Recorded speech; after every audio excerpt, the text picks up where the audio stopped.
Hello សួស្តីបងប្អូនស្វាគមន៍មកកាន់ Channel មេប៉ា MVA នៅថ្ងៃនេះគឺយើងមកបន្តពីទី211នៃរឿងពិភពថាមពលវេទមន្តបន្តដែលស្អីរឿងចាប់ដើមបន្ទាប់ពីភ្នែកវិជាបិសាចបានបង្ហាញខ្លួនមកស្អាតក៏បានប្រប្រាក់កណ្បាំងរន្ទះបាញ់ឆក់ទៅវាក៏បានយីផងដែរនេះវាគឺជាវិជារបស់អាត្រីតរន្ទះតើស្អាតក៏មានការភ្ជាប់ហេតុអ្វីបញ្ជាឯងស្គាល់ទៅនឹងជាមួយនឹងវិជានេះដែរអញ្ចឹងហើយវាបាននិយាយប្រាប់ខ្ញុំក៏បានដឹងរឿងច្រើនជាងនេះទៀតដល់បន្ទាប់ពីឯងរួមបញ្ចូលគ្នាជាមួយនឹងរូបដូចកាយរបស់ខ្ញុំហើយនោះឯងនឹងបានដឹងរឿងទាំងអស់នេះជាជាមិនខានហើយវាក៏បានប្រើកម្លាំងបើកលំហមិនប្រមាណបន្លោះវាគឺជាវិជាធ្លុកឈាមមានឈាមធ្លាក់ចុះមកបួនជាមួយនឹងដៃជើងមនុស្សជាច្រើនយល់ទៅវាក៏បានចំបាញ់កម្លាំងថាពលរូបបញ្ចូលជាមួយនឹងភ្នែករបស់វាដោយផ្ទាល់សារនៅវិញបានដឹងថាក្រុមសាឈាមទាំងអស់នេះប្រកាសជាមនុស្សដែលបានធ្វើការតេស្តសារឡូនទាំងអស់គ្នាហើយដែលពួកគេក៏ត្រូវបានស្លាប់បបជីវិតទាំងអស់នេះវាជាប្រេសៃពេកណាស់ដែលបានប្រើប្រាស់កម្លាំងរន្ទះបាញ់ចោលមកពីលើមេឃធ្វើឲ្យបិសាចភ្នែកវិញ្ញាណវាជាឈឺចាំដូច្នេះហើយវាបានប្រើសាឈាមទាំងអស់នេះធ្លាក់ចូលទៅស្វ័យក៏បានប្រើប្រាស់កម្លាំងរន្ទះមកទប់ទល់ការពារខ្លួនឯងបន្ថែមទៀតវាក៏បានប្រើប្រាស់យន្តនៃការរូបបញ្ចូលគ្នាទៅកាន់សាហាវប៉ុន្តែក៏ត្រូវបានសាហាវប្រើប្រាស់កម្លាំងរន្ទះបាញ់ទៅបំផ្ទុះផាំងបំបែកនៅក្បួននៃការបង្កើតរូបបញ្ចូលគ្នារបស់វាខ្ទេញអញ្ចឹងហើយវាបាននិយាយហើយអាឡុតតាខំតែវានៅពេលនេះនៅសល់តែភ្នែកតែមួយទេអញ្ចឹងហើយអាឡុតឯងគឺត្រូវបានបាត់បង់ជីវិតតាំងពីយូរណាស់មកហើយទោះបីជាឯងមានជីវិត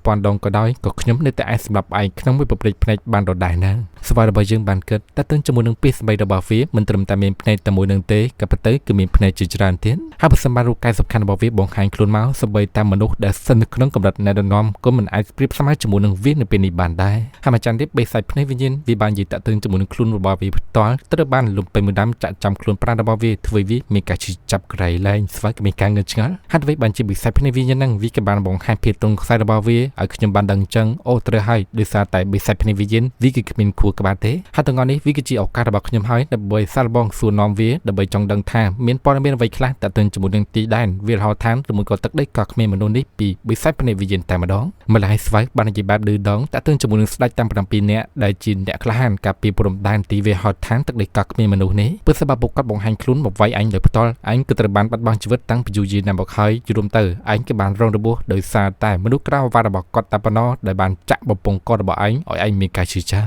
បិសាចភ្នែកវិញ្ញាណវាបាននិយាយទាំងអស់សម្រាប់វិញចឹងណាស្ដេចទាំង7នាក់ដែលជាអ្នកការពារទីដែនវាលហោឋានទឹកដីក៏គ្មានមនុស្សហើយក៏មនុស្សស្មានថាគឺនៅតែមានមនុស្សនិយាយអំពីពួកគេទាំង7នាក់នោះទៀតអញ្ចឹងហើយវាបានប្រើកម្លាំងវាយទៅកាន់សាហាវស្វ័យក៏បានសម្រាប់ខ្លួនកិច្ចក៏ដូចជាគិតតាក់ទងជាមួយនឹងពីស្បែករបស់វាហាមើលទៅបើតាមពីស្បែករបស់វានិយាយមកស្ដេចទាំង7នាក់នោះក៏ត្រូវបានស្លាប់បាត់បង់ជីវិតហើយសូម្បីតែស្ដេចនៅអំពើឈ្មោះបាតរបស់ខ្ញុំក៏ត្រូវបានបាត់បង់ជីវិតដោយរបៀបនេះឬមួយក៏គ្មានបន្សល់ដានព័ត៌មានអ្វីទាំងអស់នឹងមែនទេបិសាចភ្នែកវិញ្ញាណវាបាននិយាយបន្តមកយូរមិនចាប់ទៀតទេបន្ទាប់ពីក្រុមគ្នារបស់ខ្ញុំមកដល់ទីដានវាលហោឋានឬមួយក៏ទ្វីបទាំង3000នេះក៏ត្រូវបានបំផ្លាញហើយបន្ទាប់មកពិភពលោកទាំងមូលនឹងត្រូវបានរួមបញ្ចូលគ្នាជាមិនខានហើយស្វាយក៏បានប្រើកម្លាំងរន្ទះបាញ់ទៅបំផ្ទុះផាំងដែលបាននិយាយបន្តអញគឺឈប់និយាយអួតអេងក្អាងទៅទៅសម្បីតែសត្វបិសាចដែលមានកម្លាំងស្មើជាមួយនឹងឯងក៏ត្រូវបានមនុស្សដែលស្ថិតនៅទ្វីបទាំង3000នេះវាយរត់បាស់ដៃបាស់ជើងឬមួយក៏បាត់បង់ជីវិតសឹងតែផុតពូជអស់ហើយកាន់តែពិសេសទៀតឯងគឺនៅសល់តែភ្នែកមួយខាងហើយបូករួមជាមួយនឹងលំពេងដែលបានចំលើខ្លួនរបស់ឯងប្រៀបបានដូចជាសាច់អាំងត្រូវបានគេដាក់អាំងនៅលើចង្ក្រានភ្លើងចឹងដែរហើយដល់វាបញ្ជាពីស្បែករបស់ឯងនិយាយមកនៅតែក្អេងក្អាងចង់វិលុកពិភពលោកទាំងមូលទាំងអស់នេះវាជាយល់សັບទាំងថ្ងៃពេកហើយដូច្នេះបិសាចភ្នែកវិញ្ញាណវាបាននិយាយតាក់ទងជាមួយនឹងលំពេងដែលបានចាក់លើខ្លួនរបស់វាគឺមិនមែនជាស្នាដៃមនុស្សដែលស្ថិតនៅទ្វីបទាំង3000នៃអាណាចក្រលើនេះទេប៉ុន្តែវាគឺជាស្នាដៃរបស់មនុស្សដែលមកពីភពផ្សេងស្វ័យតែបានលើចឹងក៏មានការងឿនឆ្ងល់ផងដែរអញ្ចឹងបិសាចភ្នែកវិញ្ញាណវាបាននិយាយបន្តវាបន្ទាប់ពីត្រូវបានលំពេងនឹងចាក់មួយដើមហើយវាក៏បានអស់កម្លាំងដេកលក់វាគិតថារយៈពេលប្រហែលម៉ោងទេប៉ុន្តែបើកភ្នែកមកវិញគឺពេលវេលាបានកន្លងហួសទៅរាប់ម៉ឺនឆ្នាំទៅហើយម្ចាស់ទៀតវាក៏បានប្រើកម្លាំងសុបជិកខ្លួនសារឈាមក៏ដូចជាដៃជើងមនុស្សទាំងអស់ចេញពីថ្លុកឈាមចូលនៅក្នុងឬកាយភ្នែករបស់វាម្ចាស់ទៀតវាក៏បាននិយាយប្រាប់អាឡាតារយៈពេល10000ឆ្នាំបានកន្លងផុតទៅមនុស្សទាំង7នាក់នឹងពួកគេគឺមិនបានធ្វើត្រឡប់មកវិញទេថាមើលទៅពួកគេប្រកាសជាជ្រើសរើសជំរើសទី2ជាមិនខានហើយឈ្មោះដែលហៅថាទ្វីបទាំង3000នៃអាណាចក្រខាងលើមិនយូរមិនឆាប់ទេវានឹងលែងមានទៀតហើយសាររបស់យើងបានគិតទៅជាមួយនឹងបិសាចភ្នែកវិញ្ញាណវាជាគួរឲ្យខ្លាចខ្លាំងណាស់ហើយវាក៏បានដេកលក់រយៈពេល10000ឆ្នាំមិនទៅកម្លាំងរបស់វាគឺមិនអាចវិនិច្ឆ័យបានឡើយហើយកាន់តែពិសេសទៀតនៅពេលនេះគឺសំណាងហើយវាគឺមានតែភ្នែកមួយតែប៉ុណ្ណោះប្រសិន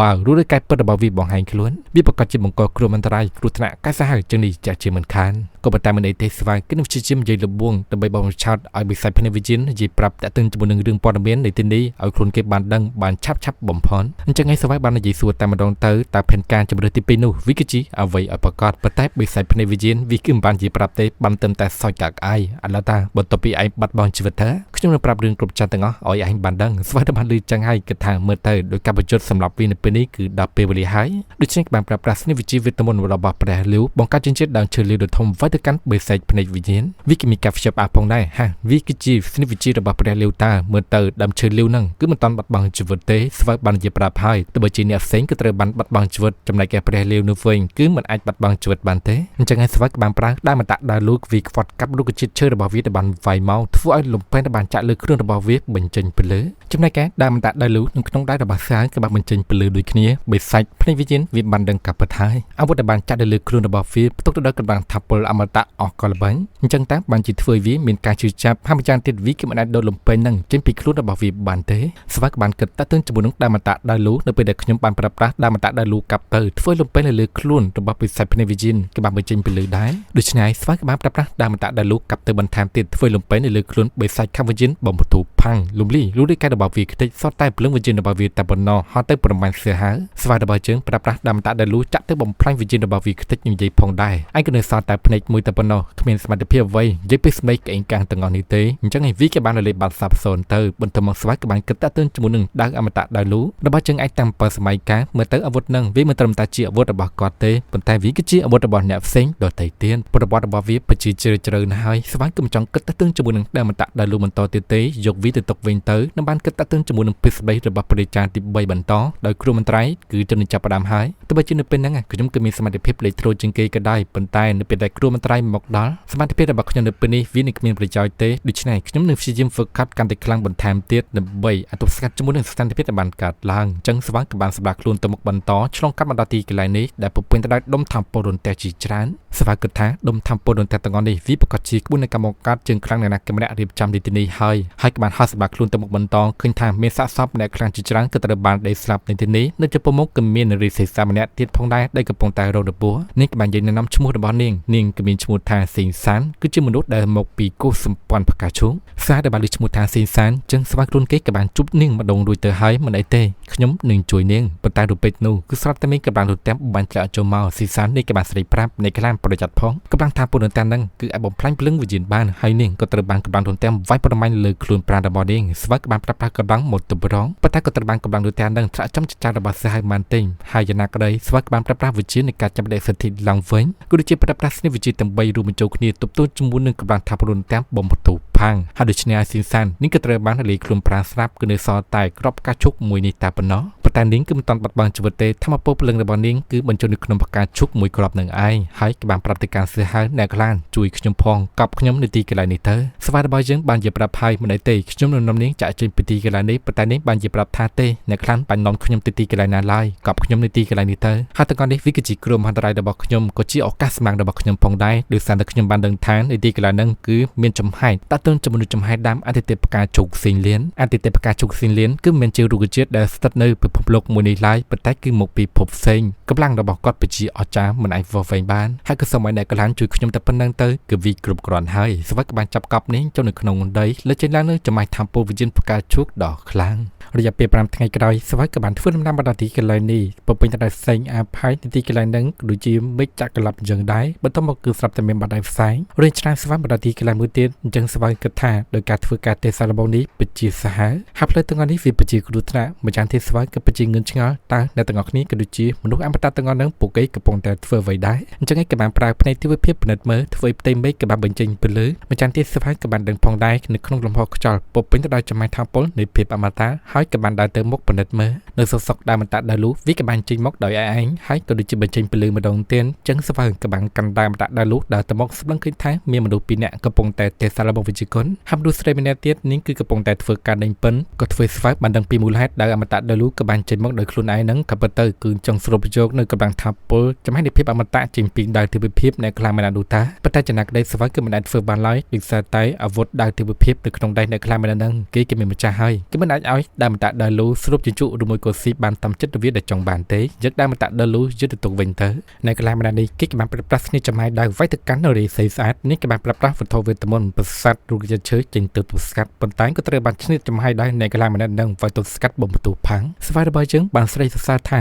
ទាំងអស់នេះវាពិតជាអស្ចារ្យខ្លាំងណាស់នៅទី2ក៏បានសម្រាប់ខ្លួនចូលទៅចំណែកឯអសេសាទដែលកំពុងតែដេញពិននេះក៏បានបង្ហាញរូបរាងកាយពិតរបស់នាងដែលជាសាមយូរ៉ាចូលទៅស្វ័យក៏មានការភ្ជាប់អាផងដែរដោយសាមយូរ៉ានេះវាគឺជាសាមយូរ៉ាពិនពុតពងសាមយូរ៉ាប្រភេទនេះក៏ត្រូវបានបាត់ពូជតាំងពីយូរណាស់មកហើយហេតុអ្វីបញ្ជាបង្ហាញខ្លួននៅទីកន្លែងនេះអញ្ចឹងដូច្នេះគឺជាអនុញ្ញាតបានថារវាងអ្នកទាំងអស់គ្នានឹងពួកគេគឺជាពុជពងមនុស្សអមតៈនឹងឯងមនុស្សស្រីម្នាក់នេះនឹងបាននិយាយសួរទៅកាន់សិហៅតើអ្នកក្លានមកពីណាដែរស្វារបស់យើងបាននិយាយអន់គ្រប់ខ្ញុំក៏មកពីទ្វីបទាំង3000អ្នកទាំងអស់គ្នាគឺមិនដែលធ្លាប់ឮតើទិញជាមួយនឹងទ្វីបទាំង3000ទេហើយស្វាបាននិយាយសួរផងដែរអញ្ចឹងនៅទីកន្លែងហ្នឹងគឺស្ថិតនៅទីកន្លែងណាវិញដែលនេះគឺមិនតន់និយាយប្រាប់ទេបានត្រឹមតែនិយាយថាអ្នកក្លានប្រកាសជាមនុស្សដែលមានទេពកោសល្យត្រូវបានអញ្ជើញមកហើយហើយវាបញ្ជាអ្នកក្លានមិនដឹងថានៅទីកន្លែងនេះវាគឺជាទីកន្លែងណាវិញអញ្ចឹងដូច្នេះនៅទីកន្លែងនេះគឺត្រូវបានហៅថាទីកន្លែងរួមភ្នំសេនចាយហើយក៏ជាទីកន្លែងធំទូលាយនិងគ្មានដែនកំណត់ផងដែរបើនិយាយតើតើជាមួយនឹងថ្មីហ្នឹងព្រះរាជាដ៏អស្ចារ្យគឺកំពុងតែប្រមូលផ្ដុំមនុស្សដែលមានទេពកោសល្យវ័យក្មេងជាច្រើនអ្នកគ្រប់បាក់គ្រប់ក្រុមគឺមកជុំគ្នាហើយជាហេតុដែលអ្នកក្លានក៏បានមកដល់ទីកន្លែងនេះហើយអញ្ចឹងពួកយើងគួរណាតែផ្លាស់ប្ដូរចំណេះដឹងគ្នាទៅវិញទៅមកទៅ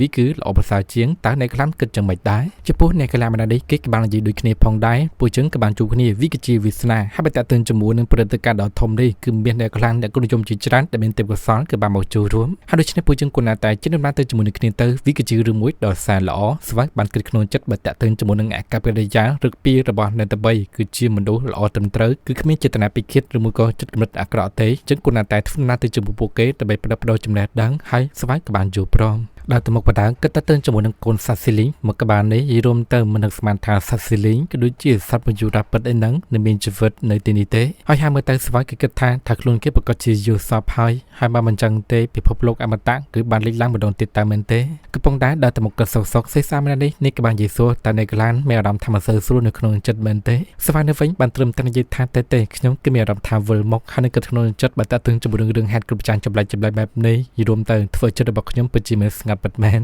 កូនសាស៊ីលីងវាបាននិយាយថាមើលទៅអ្នកខ្លាម្នាក់ហ្នឹងគឺមិនបានហ្វឹកខាត់តែជាមួយនឹងហេដៅទេសាមយុរ៉ាពិតដែលជាសេសាម្នាក់នេះនឹងបាននិយាយថាមើលទៅអ្នកក្លានគឺមិនបានស្វែងយល់តែជាមួយនឹងវិជាហ្វឹកខាត់ហេដៅទេជាហេតុដែលអ្នកក្លានមានអារម្មណ៍ថាវិលមកអញ្ចឹងស្វែងតែបានលើថាហេដៅគឺមានការងឿឆ្ងល់នឹងភ្ជាប់ហេដៅហ្នឹងវាគឺជាអ្វីថាមើលទៅវិធីសាស្ត្រនៃការហ្វឹកខាត់របស់អ្នកទាំងអស់គ្នាគឺ copy នៅពេលដែលខ្ញុំបានហ្វឹកខាត់កន្លងមកហេដៅហ្នឹងហេដៅវាគឺជាអ្វីវិញម្ល៉េះហើយស្វែងគេបានចឹកដាក់មតដើរលួយចេញមកអ្នកក្លាម្នាក់នេះគេបាននិយាយតែជាមួយនឹងសៀហៅរបស់យើងគឺមានចំណាយថាពលនៅផ្លូវអមតៈបើតើទិញជាមួយនឹងកម្រិតនៃការហ្វឹកហាត់របស់អ្នកក្លានប្រកបជាបានបន្សល់ទុកពីបបបរោះឬមួយក៏ចាស់ទុំនៅក្នុងតកោរបស់អ្នកក្លានហើយមិនជុំចាប់ទេអ្នកក្លានប្រកបជានឹងខ្លាចជាជាងខ្លាំងម្នាក់នឹងលេចធ្លោជាមិនខានបើតើទិញជាមួយនឹងវិធីសាស្ត្រនៃការហ្វឹកហាត់អមតៈរបស់អ្នកក្លានគឺជាអ្វីប្រកបទៅដែលវាគឺខុសដោយសាលាពីវិជាហ្វឹកហាត់អមតៈដែលពួកយើងបានហ្វឹកហាត់ស្វារបស់យើងបានត្រឹមតែនិយាយដល់10ថានៅវ័យដែលអ្នកក្លាននិយាយមកគឺប្រហែលជាអញ្ចឹងហើយចំណែកឯក្មេងស្រីម្នាក់នេះក៏បានស្បង់ទៅកាន់ដើមតៈដើរលូរបស់ស្វាដើរនឹងមើលទៅដូចជាធ្លាប់ស្គាល់ស្វាដែលបានលើថានាងធ្លាប់ស្គាល់ចឹងក៏បានលើកដើមតដាលូឲ្យពួកនាងបានពិនិត្យមើលសាមយុរ៉ាពិតដែលជាសេសាម្នាក់នឹងនាងបាននិយាយតើទិញជាមួយនឹងដើមតដាលូរបស់ស្វា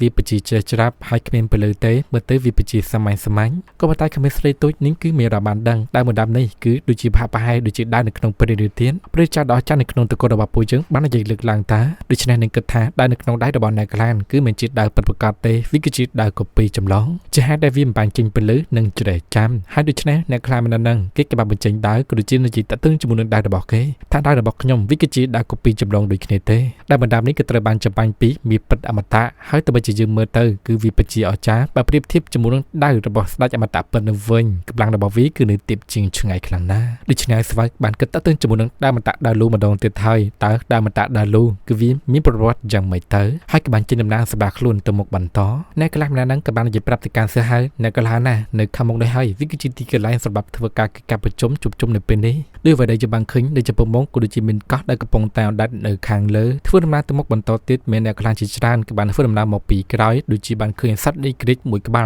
លកំពុងតែហត់នៅចំពោះមុខអ្នកទាំងអស់គ្នាពួកគេក៏បានជប់នៅមួយកន្លែងហើយរូបពេញនោះគឺស្រាប់តែមានសត្វពស់ក្បាល9ក៏បានអណ្ដែតឡើងមកខាងលើបើរឿងជាមួយនឹងសត្វដ៏អស្ចារ្យអណ្ដែតមកពីខាងក្រោមផងដែរសាររបស់យើងនៅបានឃើញចឹងពិតជាមានការភ្ជាប់អើបើភ្នែកធំឈើមើលនៅចំពោះមុខប្រាសាទក៏មានព្រះរាជាកំពុងតែឈរនៅលើពពកមនុស្សទាំងអស់គ្នាតែបានឃើញព្រះរាជាម្នាក់ហ្នឹងក៏បានអង្គ